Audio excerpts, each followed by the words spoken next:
Bank syariah itu yang saya lihat, ini pendapat pribadi tapi silakan dipertimbangkan. Bank syariah yang saya lihat itu lebih haram daripada bank konvensional. Wow. Lebih haram kenapa? Karena sama-sama riba. Jadi dosa riba pertama oke, kalau itu dianggap bunga bank sama dengan riba gitu, maka bank syariah itu juga melakukan hal yang sama. Jadi kena dosa riba juga, itu dosa yang pertama. Dosa yang kedua, menghalalkan yang haram. Apa contohnya? Ya karena riba itu kalau misalkan udah jadi bank syariah dan istilahnya diganti, istilahnya doang diganti, jadi halal. Yang haram, jadi yang haram dihalalkan. Haram dihalalkan. Dalam ajaran Islam itu yang menghalalkan yang haram dan mengharamkan yang halal itu dosanya besar. Gak boleh dibolak-balik tuh, gak boleh gitu. Nah ini dibolak-balik hanya gara-gara istilahnya diganti jadi Arab. Jadi istilah. Assalamualaikum warahmatullahi wabarakatuh. Ikhwan dan muslimin yang dimuliakan Allah. Kalau kita melihat di dalam video si Gembul tersebut, si Gembul ini menyatakan bahwasanya bank syariah ini sama dengan bank konvensional di dalam sisi kalau bank itu sama dengan riba. Kemudian si Gembul menyatakan lagi bahwasanya ada di satu bank syariah ini satu tindakannya yang lebih parah daripada bank konvensional, apa? Yaitu menghalalkan sesuatu yang diharamkan oleh Allah Subhanahu wa taala, yaitu berupa riba. Sebenarnya pernyataan atau logika atau paradigma berpikir seperti ini sebenarnya sudah Allah taala nyatakan di dalam Al-Qur'an, yaitu berupa ayat innamal bai'u mislur riba wa halallahu al-bai'a wa harrama riba. Di dalam ayat tersebut menyatakan bahwasanya orang-orang musyrikin itu mengatakan bai' itu sama dengan riba. Kalau kita melihat tafsiran ayat ini di dalam tafsir Al-Qurtubi, di sini dijelaskan ai innama ziyadatu 'inda hululil ajali akhiran kama sini asli tsamani fi awalil aqdi.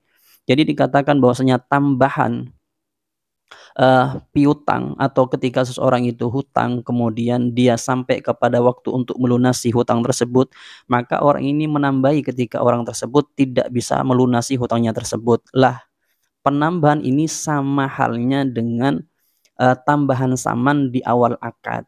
Kenapa kok begitu? Wa dzalika annal arabah kanat la ta'rifu riban illa dzalika. Orang-orang Arab tidak ngerti riba itu kecuali di dalam masalah itu. Fakanat idza hallah dainuha qalat lil gharimi imma an taqdiyah wa imma an turbiyah ay tazidu fid daini. Dikatakan bahwasanya ketika seseorang itu sudah sampai pada waktu untuk melunasi, kemudian dia mengatakan kepada orang yang berhutang tadi, apakah kamu mau melunasi hutangnya tersebut atau kamu mau menambah hutangnya tersebut, dalam artian jumlah misalnya 10.000, saya akan tambah hutang tersebut kalau kamu tidak melunasinya, atau ditambah ya, berarti kalau 10.000 menjadi 11.000 atau dengan kelipatannya. Maka pernyataan ini sama seperti halnya paradigma berpikirnya si Gembul. Jadi si Gembul mengatakan bank syariah sama dengan bank konvensional ketika dikatakan bank itu sama dengan riba. Padahal kalau kita lihat di dalam masalah ini sebenarnya bank syariah dengan konvensional itu yang membedakan bukan di apanya tapi di sisi akadnya. Karena kalau kita lihat seperti pernyataan tadi adalah baik dengan riba itu adalah nanti bedanya di akadnya. Contoh lagi yang sederhana itu antara zina dengan nikah. Zina dengan nikah itu apa bedanya? Gak ada bedanya. Intinya sama-sama jima, intinya sama-sama memasukkan zakar kepada vagina, itu sama intinya. Akan tetapi yang membedakan itu adalah di akadnya. Karena akad ini kalau kita lihat di dalam ta'rif di dalam Islam atau di dalam fikih dikatakan huwa ittifaqu baina tarfaini aw aktsar wa irtibatu ijabi ahadihima bi qabulil akhari ala wajhin musyarra'in yasbutu atharu fi mahallihi. Dikatakan bahwasanya akad itu adalah kesepakatan di antara dua belah pihak atau lebih, dan ada hubungan ijab, ada penerimaan dari satu dan yang lainnya ijab, kemudian yang lainnya menerimanya dengan cara yang sesuai dengan syariat, yang mana nanti dampaknya atau asarnya ini membekas pada akad tersebut. Jadi kalau kita simpelkan begini, akad itu adalah nanti yang menentukan akad ini apakah nanti sesuai dengan syariat dan ataukah tidak. Jika suatu transaksi tidak melalui akad secara syariat, tidak ala wajhin syar'iyyin, maka akad ini tidak dikatakan legal secara syariat, sehingga asar atau dampak dari akad ini di transaksinya nanti maka tidak berpengaruh legal secara syariat. Karena kalau kita lihat bahwasanya di dalam akad ini terbagi menjadi dua, ada akad fasid dengan akad yang sahih. Kalau akad fasid itu berarti akad tersebut syarat-syarat akad itu tidak terpenuhi. Kalau akad sahih itu yang mana syarat-syaratnya akad itu terpenuhi. Jadi kalau kita melihat logika dari berpikir Gembul ini, bisa kita katakan bahwasanya Gembul ini sebenarnya tidak paham tentang paradigma berpikir atau paradigma yang ada di masalah hukum fikih. Sebab fikih itu memang menjadi satu pembeda dengan di luarnya fikih atau sesuatu masalah yang tidak sesuai dengan fikih. Kalau sesuai dengan fikih maka sesuatu tersebut tidak bisa kita katakan haram. Kalau sesuai dengan fikih maka hal tersebut kita katakan sebagai sesuatu yang halal.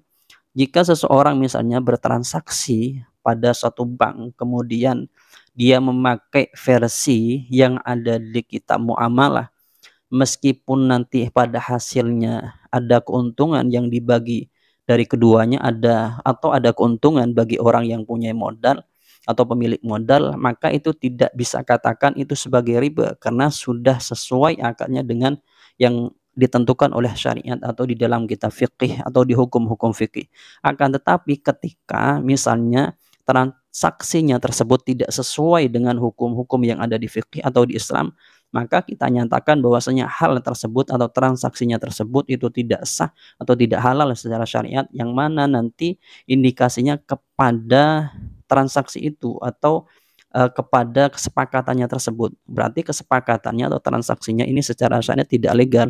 Kalau misalnya ada penambahan atau ada keuntungan bagi pemilik modal, maka barang atau keuntungan tadi bisa dikatakan itu sebagai hal yang diharamkan, entah nanti namanya riba atau yang lainnya.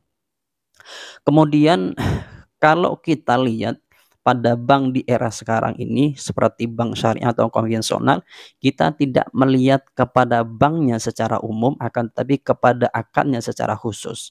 Jika bank syariat itu yang orang yang bertransaksi di sana atau petugasnya tidak paham tentang ilmu fikih kemudian bertransaksi tidak sesuai dengan ilmu fikih, maka kita katakan bahwasanya transaksinya tersebut itu ada transaksi yang tidak legal secara syariat, sehingga nanti apa yang disepakati, apa yang telah diakadkan itu tidak sesuai, sehingga nanti kalau ada keuntungan bagi si pemilik modal atau si bank syariahnya ini, maka kita katakan itu adalah masuknya kepada riba. Entah nanti riba apa, tergantung masalahnya. Kemudian begitu juga ketika di bank konvensional, transaksinya sesuai dengan apa yang ada di tatanan hukum fikih atau di syariat, maka kita katakan meskipun itu adalah bank konvensional, kita katakan itu adalah sesuai dengan syariat, itu sesuai dengan tatanan hukum fikih, kita katakan itu bukan riba. Kalau pandangannya seperti ini, luas seperti ini, maka antara riba dengan tidak melihat bank mana, akan tetapi melihat kepada transaksi yang dilakukan. Sebab kalau kita berpikiran secara tidak luas, bahwasanya kalau bank syariah mesti yang transaksi yang ada di dalamnya itu adalah mesti tidak riba. Begitu sebaliknya, bahwasanya di bank konvensional itu transaksi yang dilakukan adalah nanti itu pasti riba, maka tidak seperti itu. Kalau kita berpikir secara luas, kadang ada di bank konvensional itu petugasnya ngerti di dalam transaksi secara syariat, transaksi secara hukum fikih, maka tidak bisa katakan atau tidak bisa kita katakan bahwasanya transaksinya atau akadnya itu tidak legal secara syariat, sehingga nanti keuntungan bagi si pemilik modal itu termasuk riba atau keuntungannya termasuk riba. Adapun nanti misalnya gimana, misalnya banknya ini kan begini dan begini, kita tidak melihat banknya secara keseluruhan, tapi kita melihat di akadnya ini dulu. Akadnya ini benar atau tidak. Masalah banknya atau yang mana nanti itu kita bahas secara berbeda. Yang intinya kalau kita katakan bahwasanya bank syariah itu adalah juga melakukan riba seperti halnya bank konvensional, maka hal ini kita katakan tidak benar ketika bank syariah ini melakukan transaksinya sudah sesuai koridor tatanan hukum fikih atau tatanan syariat. Jika undang-undang secara muamalah versi syariat atau versi hukum fikih itu sudah dilaksanakan, maka kita katakan bank syariah ini bukan nanti keuntungannya atau labanya bukan termasuk riba. Akan tetapi termasuk hukum nanti yang dihalalkan atau halal begitu keuntungannya. Contoh yang mana sesuatu keuntungan ketika piutang itu didapati keuntungan oleh pemilik modal di dalam fikih itu yang disyariatkan atau yang dilegalkan adalah qardun hasan. Qardun hasan ini adalah praktiknya gampangnya begini. Ketika seseorang itu berhutang uang 10.000 kemudian dia membalikkan kepada orang yang punya uang itu 20.000 dengan tanpa dipinta dan yang lainnya, maka ini masuk qardun hasan, ini juga dianjurkan. Maka keuntungan bagi si pemilik modal atau uang ini itu bukan riba atau itu tidak haram, akan tapi itu diperbolehkan atau istilahnya itu halal. Inilah pandangan-pandangan kadang yang keliru dari si gembul ini. Meskipun kita kadang melihat pandangan dari si gembul ini memang bagus, akan tetapi ketika kita menemui pandangan yang tidak sesuai dengan syariat, apa yang disampaikan oleh si gembul ini perlu untuk kita luruskan. Mungkin itu yang dapat kami sampaikan. Kurang lebihnya dari kami, Assalamualaikum warahmatullahi wabarakatuh.